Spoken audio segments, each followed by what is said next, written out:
languages that are present here. Um, and I want to recognize all your struggles that are present here through you. Thank you for sharing about your stories, your struggles, your love, your anger, everything that we do for Mother Earth. It's really an honor to be able to learn from all of you and to get to know you a little better. So thank you again. And I want to start this conversation. I'm not super sure about how we wanted to start to share. If we can maybe introduce ourselves a little bit, I'll start. I also wanted to thank, sorry, to the interpreters who are here today. We're with the Language Justice Collective based in New Orleans called Bancha Lenguas, and they're gonna help us communicate between ourselves a little bit more through this colonized language that we speak called Spanish. Because we don't have interpretation into Mapuche, Lenca, Nahuatl, and the languages of Saliaco. So thank you to the interpreters. A few tips that we want to share with y'all. If you're speaking a little too fast, because sometimes we have so much we want to say, we're going to do this. If you see that we're doing this, if the interpreters do this hand motion, it means take a breath, take your time, and that you communicate in the language that another thing is that if we can't hear you, we're going to do this to say, turn up the volume, speak a little louder, please. And we might do this little motion. That means that maybe we can hear you because we have the interpretation from English to Spanish and we need to change the channel. And we cannot be talking one person over another.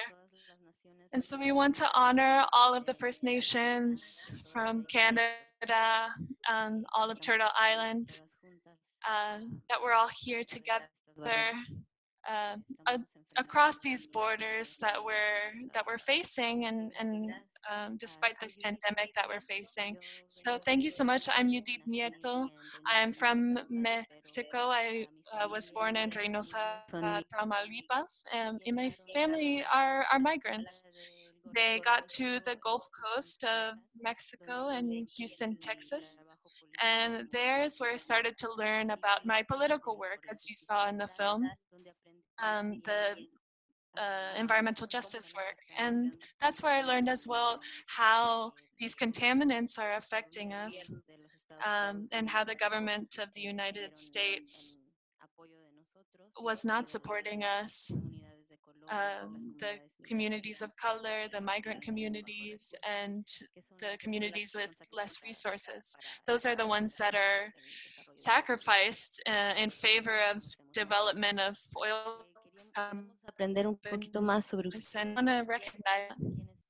And I want to learn a little bit more about you all, who you are, where they come from, and where your struggles come from, and what sort of wisdom you have to teach other communities. Who wants to start? If not, I can welcome Berta Zuniga Cáceres, who is a strong warrior and who always inspires all of us from the struggle that you carry in your heart and the legacy that your mother left you. Would you like to share? Yeah, good evening, um, every ally who's here. I wanted to say, you know my name, and currently I'm the coordinator of um, um, the organization of Popular Indigenous Movement, COPIN. It's an organization that was born several years ago to defend the rights of and dignity of the Lenca community, their rights to territory, etc. And we've constructed communities based in principles outside of the patriarchal capitalist racist system, which is the one that dominates the world. I fight because life kind of brought me here, and I am very grateful to be able to share with you all, and also to be able to bring something to this commitment that we have in this situation. Thank you so much for sharing, Berta, and thank you for being here. Did want to share, Moira Milan? I would love to learn more about who you are and your struggle. And you've really left me very impacted, very inspired by the work that I've learned about. Welcome, Mari. With a happy heart, I'm here to share in this circle of words. It's very weird for me to be in these virtual modes of communication, but I imagine ourselves as sitting in a circle around the sacred fire, sharing our power, our spirits, and it really honors me to be able to be here with my sisters from so many people, and people who are carrying the legacy of our ancestors and the life of our territories. And it excites me as well to see Berta's daughter, because I had the opportunity to share with her mother in Honduras. And my community, the Mapuche, has also been in this fight. And when I met Berta and we spoke about the defending the river and look what she was doing in Honduras, she invited me to be there. And so as a Mapuche person, I was in the Lenca territory and I was able to see the strength of the women, and in particular Berta Cáceres in her defense of the river. And so it's such a joy to be able to see her daughter. We're here in the conference now. And yeah, she's carrying the legacy of her mother.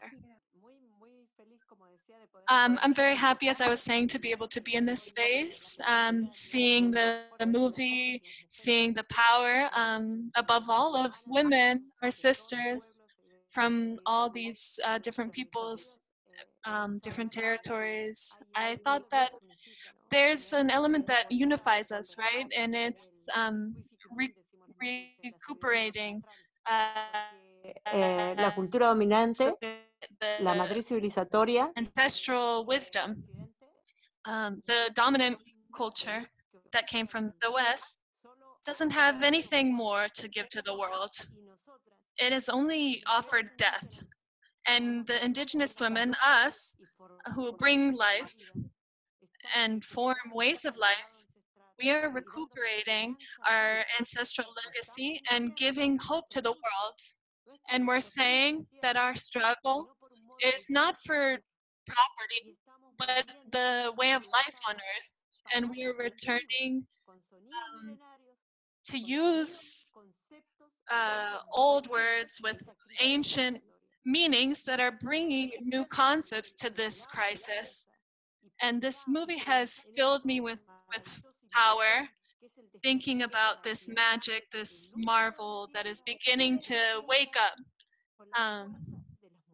The world is waking up because of the power of indigenous women.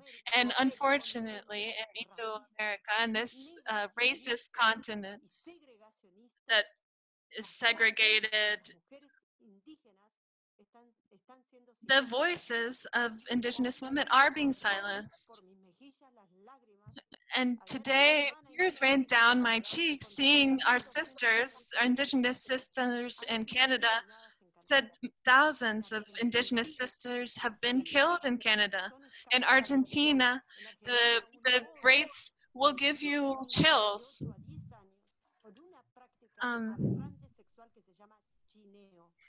8 to 10-year-old girls are exposed to sexual assault, where white men choose their victims and they rape them. And this rape is like a rite of sexuality. And it's part of the genocide. And that rape that they're committing in the Mapu, in the tierra, in the earth, they haven't learned that or in response to this, the indigenous women have responded by fighting in our territories and fighting back.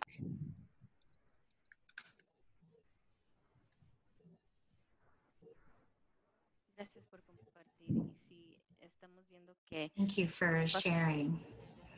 We know that what's happening to women is totally connected with how we're treating Mother Earth. So thank you for giving us that story, for sharing with us. And I think, Cleman, I think you had something to say. Did you want to answer Miss Moira, or did you have something else to share? So, we're going to be a little patient with all of these technical things. I think you're on the Spanish, on the English side, and I was on the Spanish. There we go. So, yeah, we want to keep in mind that we want to record everything. And so I am switching over to the English channel so that I can be able to record. And hopefully someone's recording the Spanish channel right now. And I apologize for that interruption. Ms. Moira, Milan, we are really appreciative of your time and all of the things that you have to share and the things that you have to give us so that we can continue these fights and connecting our fights together so that we can be a unified movement to be able to offer solidarity across borders and across all of the things that we're facing in our communities. I want to also give the floor to Patricia, who is the protagonist of the film as well. And we ventured to her community to see how they're living, how beautiful they are connected to land there and how they're connected to their territories and the ways in which they find the courage to continue their fights. And I know that in recent times, this pandemic really hit your community, Patricia, and I offer you all of my prayers and all of my blessings so that your family and yourself find healing and find strength through all of this. And I want to give you the floor so you can share a bit of how this film helped you reconnect to all of the communities that are now part of your broad network of solidarity and support, especially right now in these times.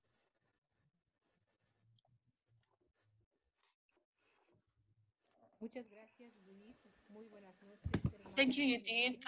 Good evening to all my sisters and brothers. It's such a pleasure to be with you all here. Despite the fact that it's a virtual space, at least we can see each other and connect in these difficult and complex times. My name is Patricia Gualinga. I'm from the First Nation Quichua Sariaco in the Amazon of Ecuador.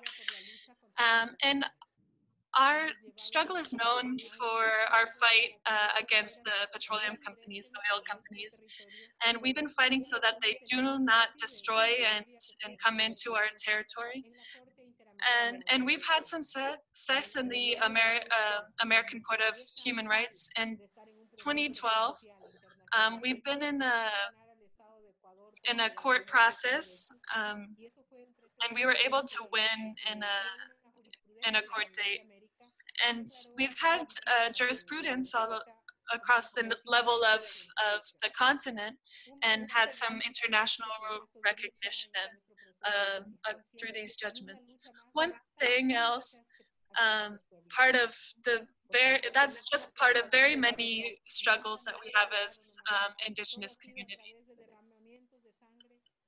It has all happened through bloodshed, through struggle, through tears and sacrifices that the indigenous peoples have been able to have any success. And so we identify ourselves with all indigenous communities, north to south, east to west, because we are all living through the same things. The Mapuche people in Chile, the Lenca people in Honduras, they could be in Africa, they could be in Peru, and all areas in the United States and Canada, because as indigenous communities, they've always treated us the same, as if we were people that aren't able to think for ourselves, and as if they were able to develop the world in the way that they believe. But it's a trick. They don't think about us. They only think about how they can gain, and it doesn't matter to them if they violate human rights, the rights of nature, and even the most basic rights of having a dignified life. And it's not only indigenous peoples that they're willing to violate this way, but anyone.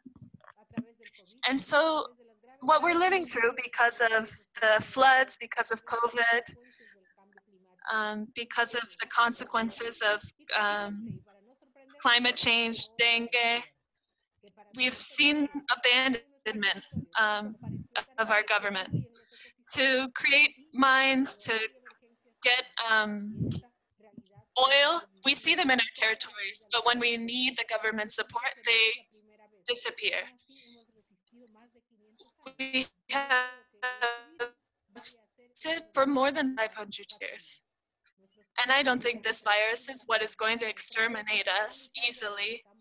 Our people have started accessing our ancestral medicine, and that has helped us face this emergency. So my experience with this movie, it was such a pleasure to be able to meet other leaders, because when these companies come from the United States or Canada, they say that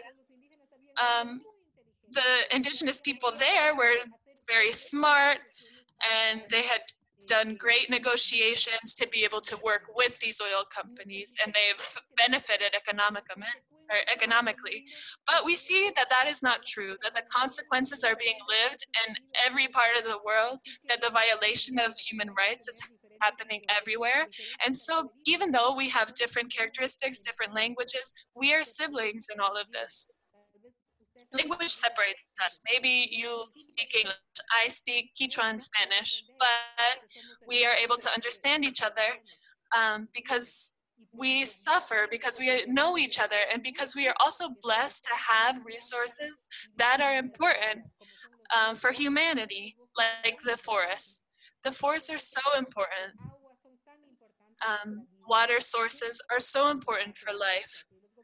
And these companies, these governments, they don't recognize how important life is and how important these resources are for equilibrium and balance in the world.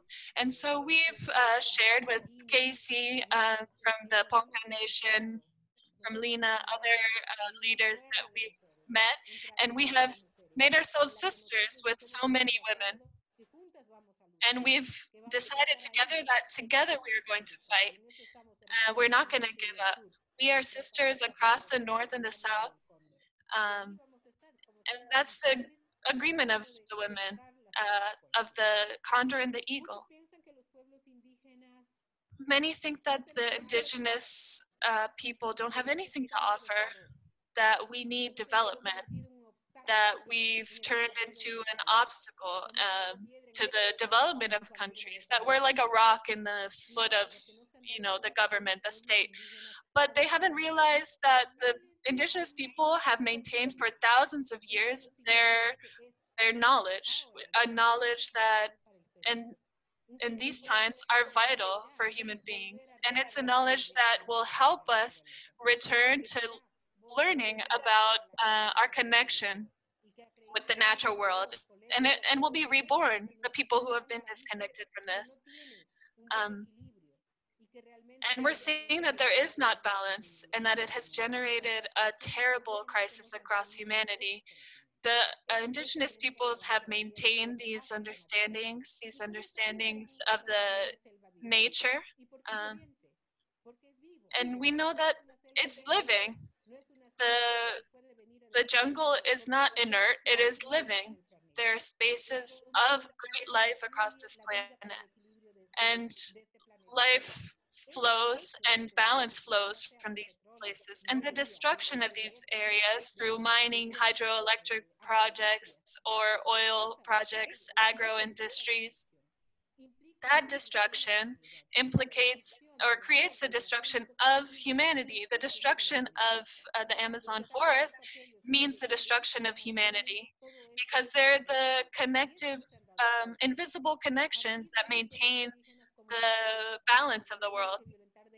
They say, you know, that indigenous peoples are the poor and you need to violate their rights um, or kill them. And we need to get away from this paternalistic thought that the indigenous peoples have not produced anything. We need to recognize them as the frontline communities that are fighting for you, for the children of the governments, for the children of those that work for large companies. We're fighting for a life, for balance across the planet. We are those fighting in the front lines who have been able to protect the forests. Don't think of indigenous communities that are fighting just for their rights. Think of indigenous communities as those for all of humanity, and that continue risking their life, giving their time, giving their energies to this fight. And so I hope that you are able to see nature with different eyes. We know that it's a living being that has rights. And you need to think of it that way, that I'm not just someone who's dignified to have rights, but that the natural world as well. And we're fighting for that because we have understood that the dominant society does not want to understand that. Their rationality doesn't allow them to understand that. And so we hope that you open your heart and your mind to understand that possibility, and that all that we live, all of our paradigms need to begin to open themselves to give birth to a new way of relating. And that's our goal. That's what we're trying to do. And that's why we're fighting. We're here. We're not going to give up. They've taken advantage of the pandemic, of the quarantine, to do more damage, to take advantage, to try and think that this will be their salvation, but they still don't learn, and it's pitiful. Things become more and more painful. Things are becoming more critical, and we can't allow it. We need to act, all of us. Not just the communities or the leaders, but all of humanity, because it's all of our responsibility. The people who are in capitalist countries need to begin to act because they're destroying our Amazon forest. You need to be thinking in yourselves and not just in us. You need to begin talking, conversing, understanding us from your heart. This movie, Clement was very persistent, and he was able to work for several years to create this product, this very moving product. So thank you. Thank you so much, Patricia, for sharing that and reminding us of all of the things that, you know, the responsibilities that we also have, not just to the original peoples of this continent and the whole world, but also to ourselves and our future generations, most importantly. And I guess that's a good segue too. I wanted to ask Berta, since she's here with us, and as the youngest person that's doing and carrying on this work, I want to know from her what she believes in her heart, what she feels is the responsibility of young people to carry on the legacies of all of the people that unfortunately were assaulted and were taken from us. And I want to hear more about that, about what you feel, Berta, because I've heard you speak about our responsibilities and our duties to Mother Earth, but also to all of our communities, our impacted and vulnerable communities. So what would you say to all the young people that are listening? And then I'll go into questions that people are making on the chat, and we can touch on that.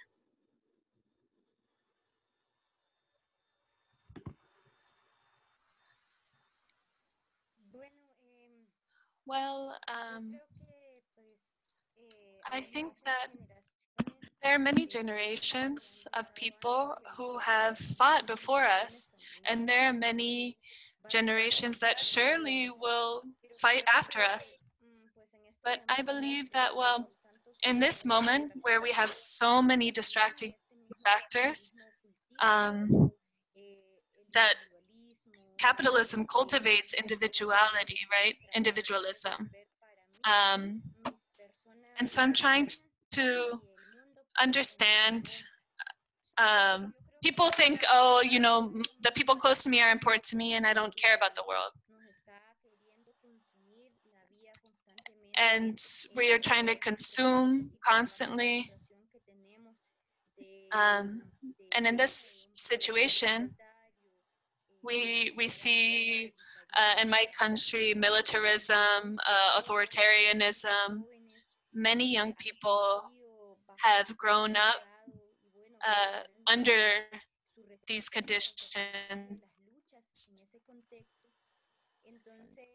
and had to fertilize their resistance and their learning in these circumstances. And many of the young people have had to join the fight in my country because of necessity, you know, of defending their rights and their territories, and also defending fundamental values like human dignity.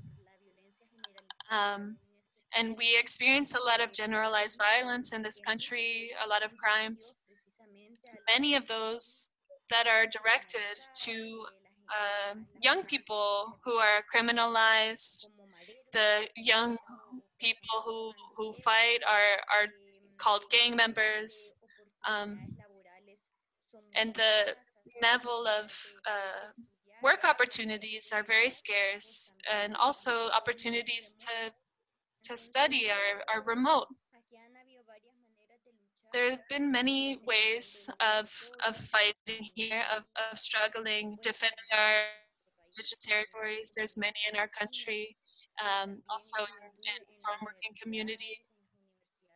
But also there's many in the universities fighting for public education, and in high schools also fighting for those rights.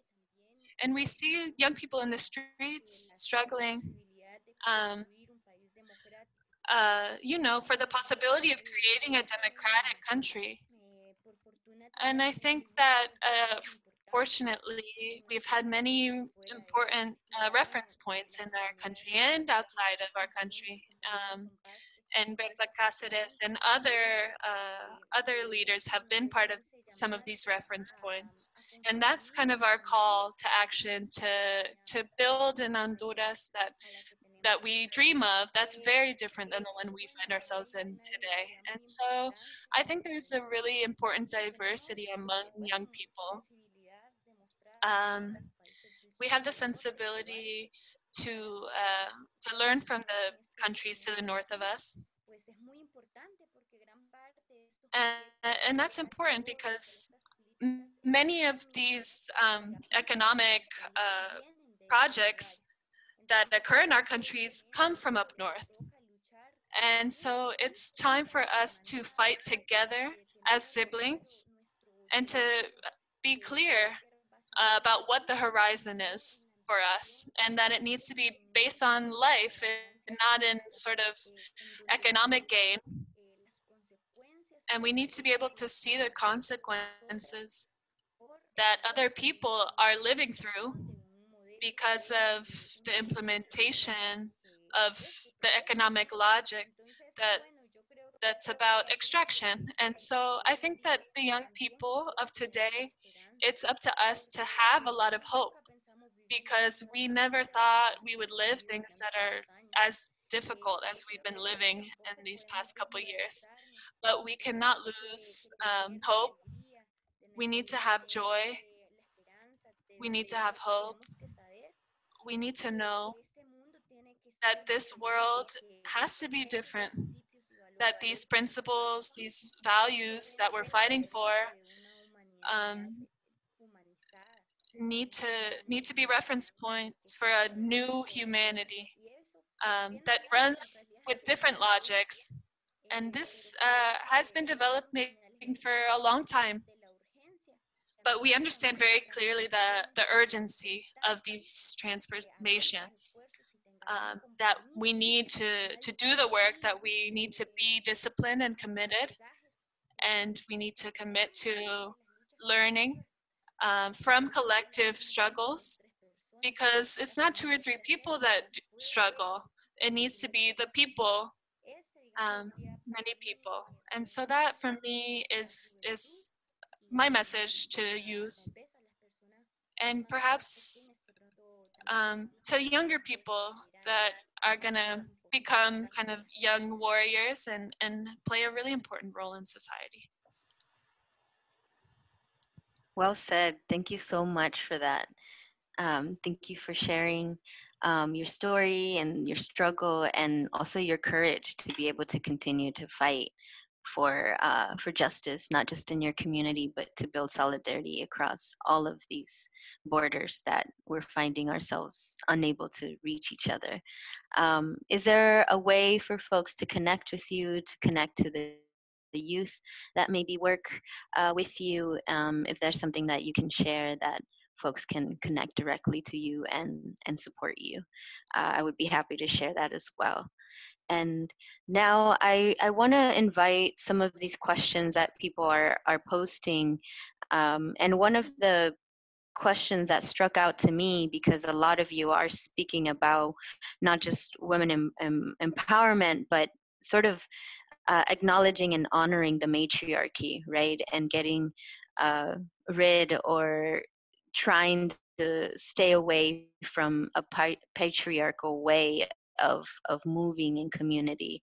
And so one of the questions that somebody made, which was in Spanish, but I'll translate it here, and hopefully it'll get translated as well into back to its original. But somebody's asking what you think of feminism and how this movement can also be integrated in these legacy fights, these legacy movements, and in which way can we implement or what you think of feminism. And if somebody feels called to respond to that, please feel free to just speak to that.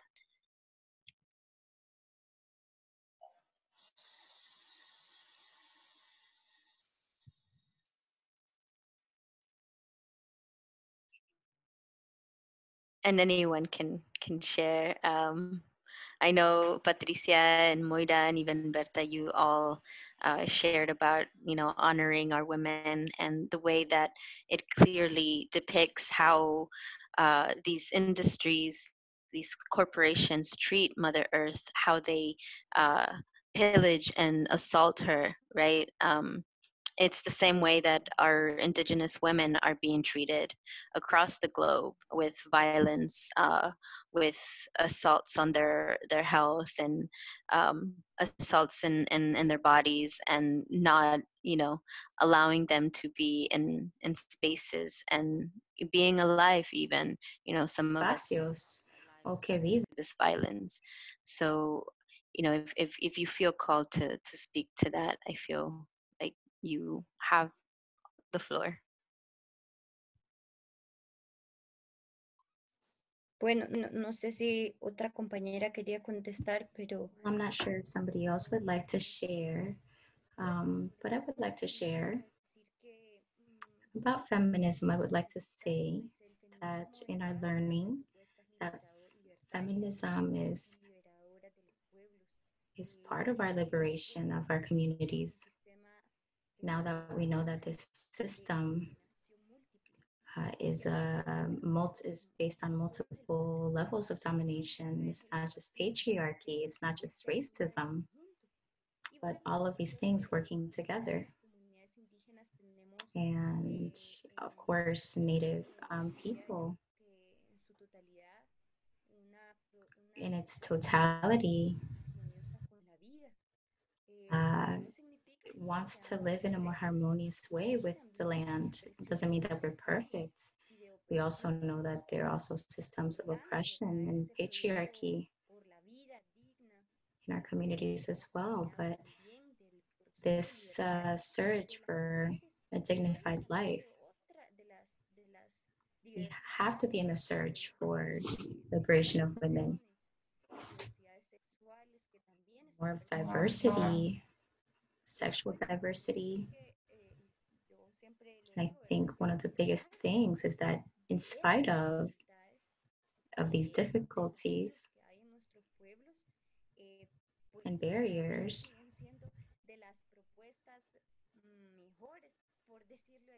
yes, we still see some of the best proposals coming out of our communities for a better way of living.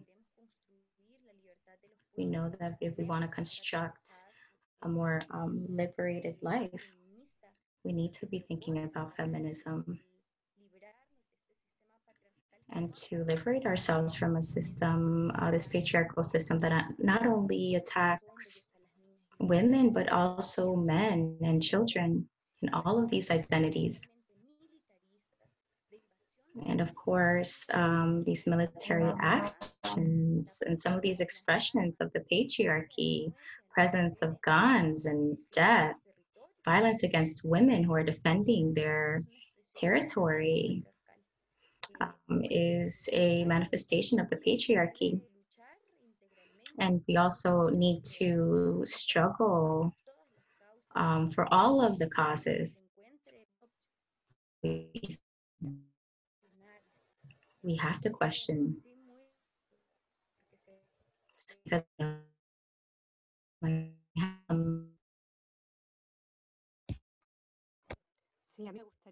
yes, I would like to add to this, like a woman from the Mapuche tribe and part of this collective. We say that we're anti-patriarchal and that feminism is an expression of the struggle, anti-patriarchal struggle, of a logic that comes from another continent. That this struggle against the patriarchy of Native women is anti-colonial struggle. And that has as an objective to take out this colonial, racist system of domination. So we believe that our struggle to recover good life and good living is to reestablish the harmony and the reciprocity between people and the land, the respect. It's a struggle absolutely anti-patriarchal, and it's also anti-racist and anti-systematic. And with this, I totally agree with Berta. These native peoples, there's still an opportunity of what we know, of what we know from the people who are in resistance, to come to consent. How do we want to live on this land in harmony and in reciprocity, not just amongst humans? Like our compañera says, Patricia, we have the right, all of us, all humans, because we know there's different ways of living.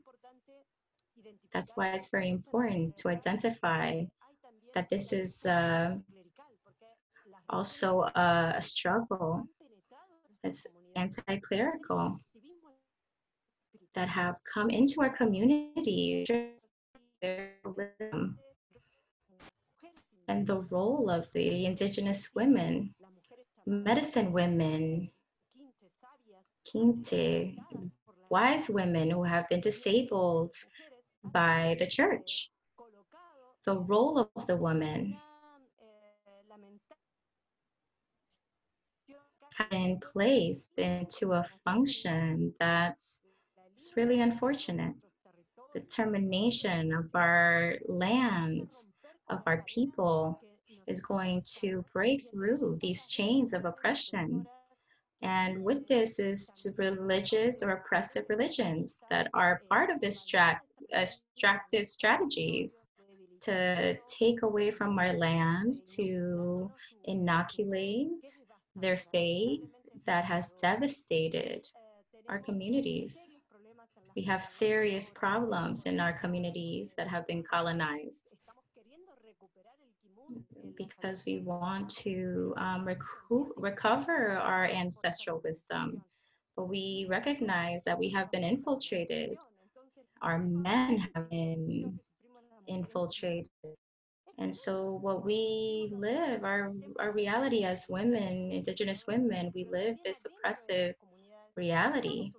And even within our community, we still suffer the chauvinism in our community. So it's doubly hard. We're doing the best that we can.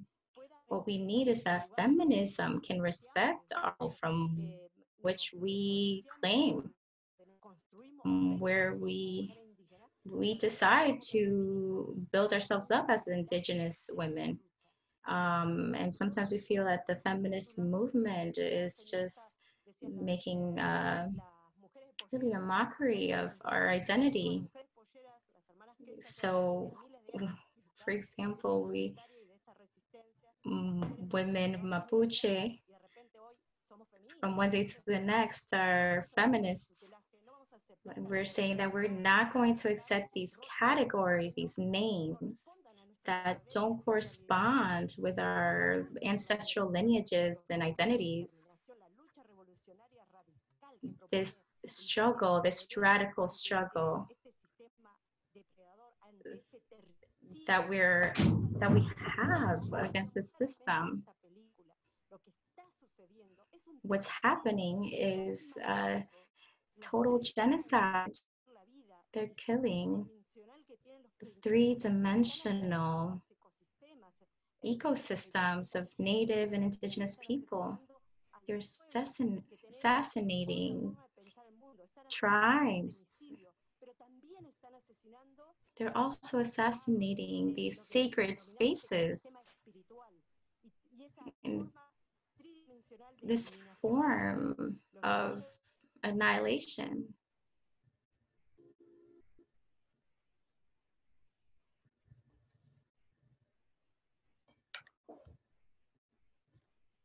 I think we may have lost her if you can't hear her.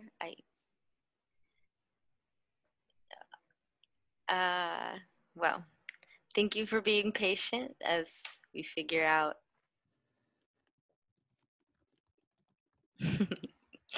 It's okay.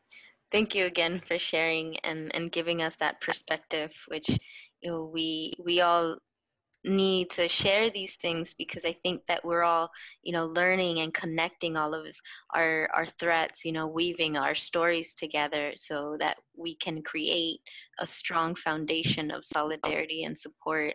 I'm learning from you all too how to do better mutual support, better solidarity, and how to stay constantly communication with people who I may not be able to see for the next foreseeable future, who we can't again go visit your communities and be present with you in that way.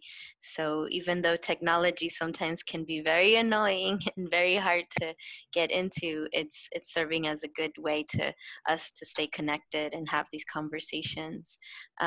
There were a lot of questions that people are asking, and it's kind of overwhelming. I wish we could get to all of that, but we don't have all of the time. And I just want to make sure that your voices are being heard, that we're sharing the things that you all are doing, the struggles, and that we're sharing even the links to your fights in your communities, but how we can better connect. There's some people that have been asking how folks are working in solidarity with indigenous groups in Mexico, and how they're sort of resisting to any industrial development that's coming and destroying the ecosystems and the Mayan Peninsula and other native territories. So if you all want to stay connected with these folks, I recommend that you look them up, that you follow the links that were provided on the chat, and then also the ones that you use to register to connect with these folks, so that you may connect any issue or have any conversation to connect all of these things together. So now, Patricia, I didn't get to hear from you about with the question, but if there's something else that you'd want to share, how your community is doing, how we can better support, and how we can continue to weave these stories together across these barriers. I want to give you a few minutes to speak.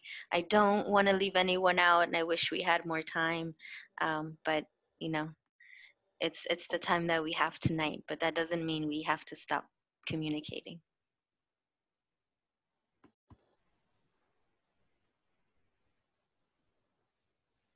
So one of the questions that I also had in mind, you know, how we can have this collective vision to think of these alternatives that we're talking about, these just transitions that we want to envision for our communities, not just our local economies and, you know, the protection of our ecosystems and the protection of our living forests and our territories, but in a whole sort of perspective, this greater perspective of the human community and the collective human community. Do you have some words to share, Patricia, or some visions of how your elders taught you about what it means to have this collective vision and alternatives? Because you did mention how your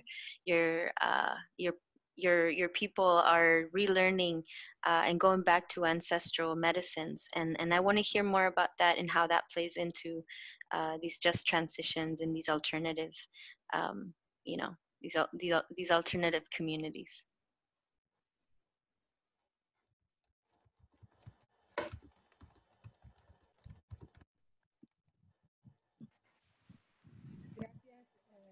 Thank you, Judith. There were a few questions in there. I think that the question about feminism, my two sisters gave an excellent response. I've always said that all extraction is patriarchal. But however, if you ask women in the Amazon communities, if you ask them about feminism, maybe they don't feel that they identify a lot with that word, because what we do is fight for rights, for justice, for social justice, and try to accomplish women having more participation, especially with Amazon communities. I'm part of the Amazon women's movement, who are women leaders who are trying to accomplish this. And the other questions, there were questions about if the governments are on the right or the left, if they're different. In my experience, each government is based on an extractive economic model. One speaks in nicer words than the other, but the consequences are the same: extraction. And indigenous communities, if you're in favor of the government,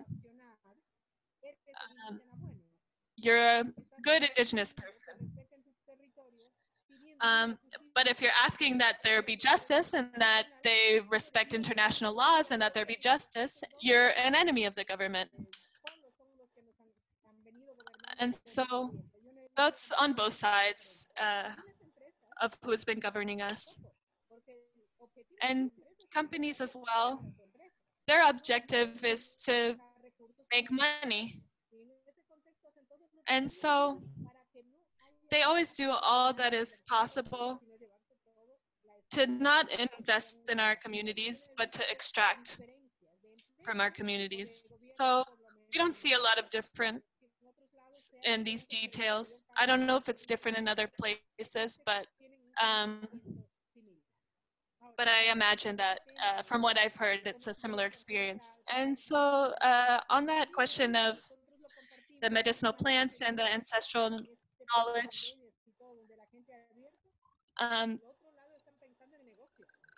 Many are thinking about business and commercial ends and how to make money off of this. And this is dangerous. They haven't seen the good hearts of the indigenous people who want to share this knowledge. They're always trying to convert things into a business. Here, they want to benefit. The same companies want to privatize. They've tried to privatize the sun. It's two different visions totally. Life and nature, what the Creator has given for free. Ours is one of life, and they have a vision of extraction. And there are consequences to that. They criminalize, but they are the ones in the wrong. We are the ones fighting for life, and that needs to be very clear. Thank you.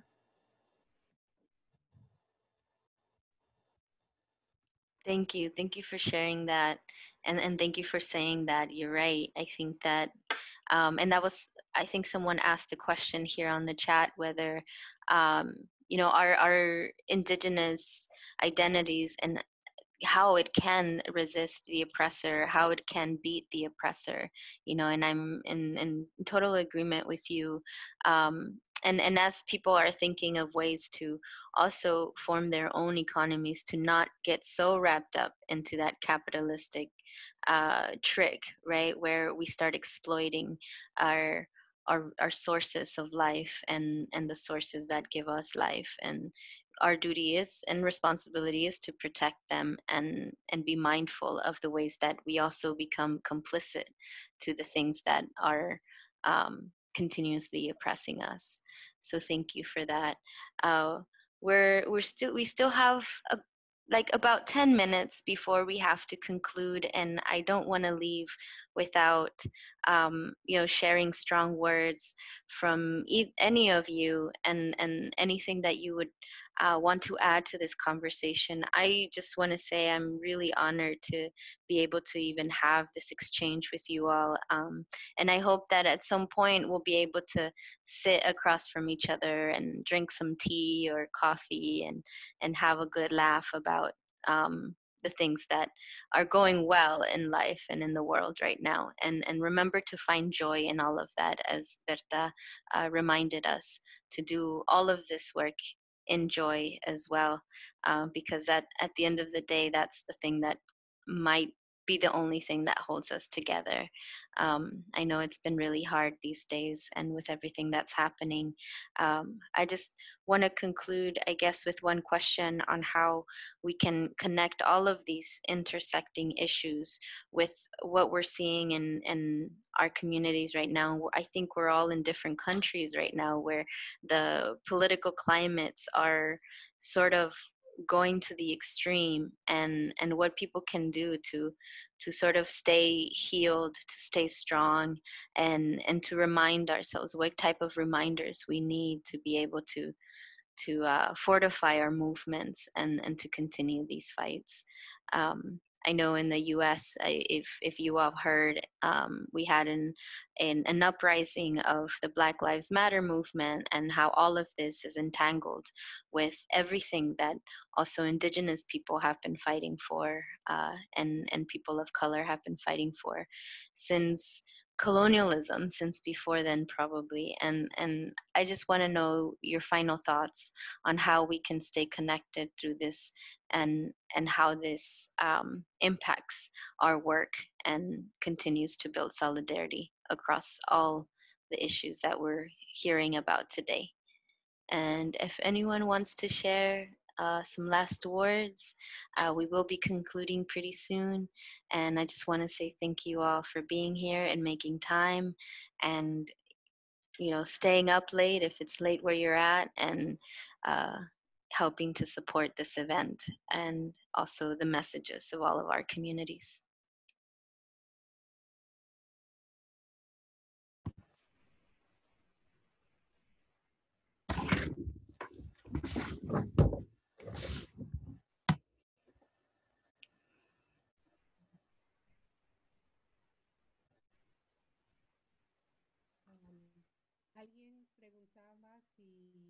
Somebody asked if the pandemic was an opportunity or could be seen as an opportunity.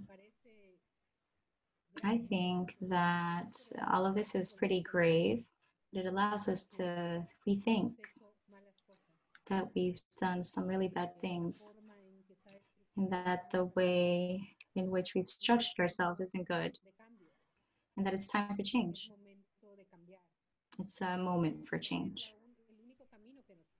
because it's really the only way left to change and to go back and rebuild what we've done wrong or to keep going in the way that we have. Not by ourselves, locked up in our houses. So yes, for those of us that can, it is an opportunity for change. For Indigenous people, even though we've seen the most terrible things these past years, this has been an opportunity to go back to our roots of what we know, our wisdom, because it's what we've always had.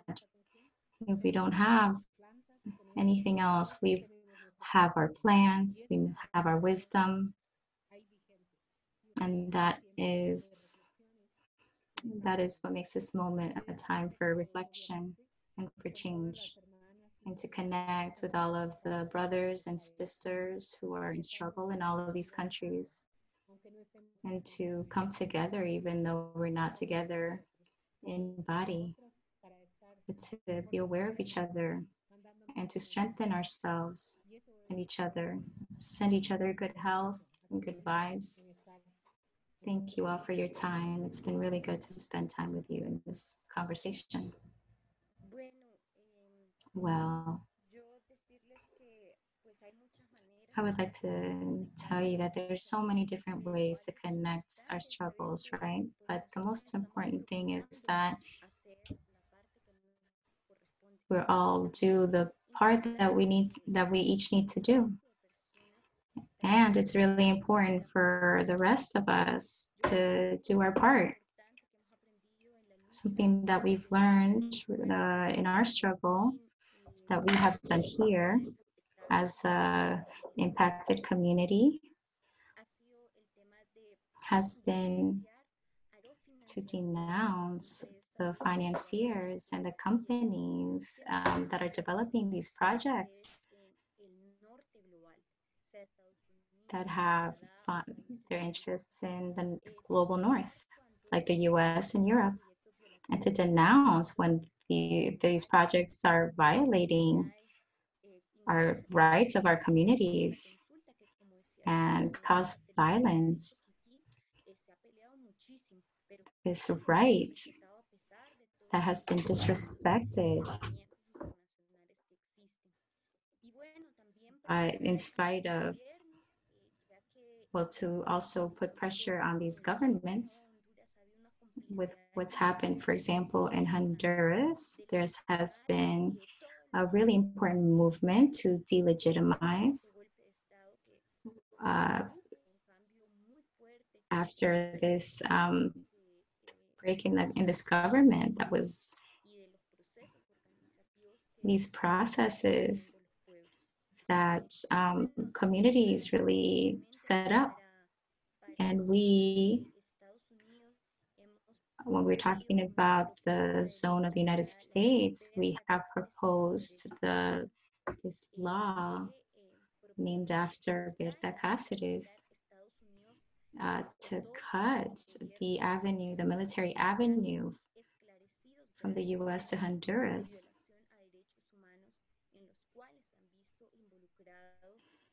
In these ways that we've seen the army, including what we've seen from Berta Cáceres, sees actions that connects the struggle, right? Because we know that there's so many of them. We also know that solidarity doesn't have its limits. And these are some concrete proposals that we would like to offer. You also have our contacts. If you have any questions or you would like some information about these things, we would also like to offer gratitude for the opportunity and want to say hello to all of these other struggles, collective struggles that are going against the grain to produce these outputs that are so necessary.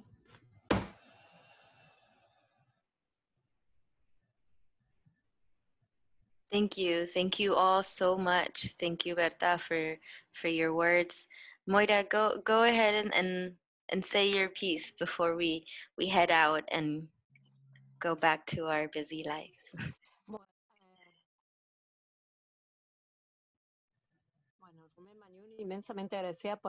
I am so grateful for this opportunity and tell all that we are working very hard and this movement that has just arisen in Patagonia.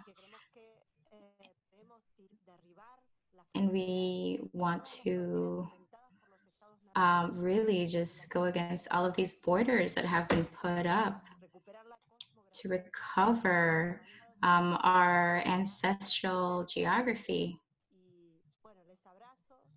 I am sending you guys such a deep hug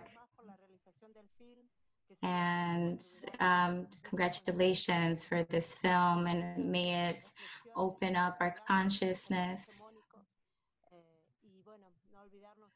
and may we not forget from north to south and east to west that we will win this struggle no matter what it costs. Greetings. Thank you. Thank you so much, all of you, for your amazing work, for your fire and your love, for all of the work that you're doing at home, in your communities, and around the globe. And I just want to leave us with the beautiful thing that you shared at one point, Berta, and sending you all my love and gratitude for you as well. When we yelled out in the streets that Berta did not die, we multiplied, or she multiplied, and we are multiplying in her name and in her legacy. And because of you all, you are living ancestors, and y'all are helping us to shape the younger people that are coming into this world and building that new generation and new humanity, as you talk about, Moira, which I pray that vision comes true as this prophecy has come true. We've come together and we are connecting, and we will stay connected. And until the next time, until we see each other again, thank you all so much. I'm not sure if Tracy or Clement will be coming on, and thank you to them for also putting all of this together and making all of this happen. And thank you to the Bancha Lenguas Language Justice Collective for interpreting and making it possible for us to communicate across the barrier of language. Thank you all so much, and you all have a good night. I hope that we stay in touch.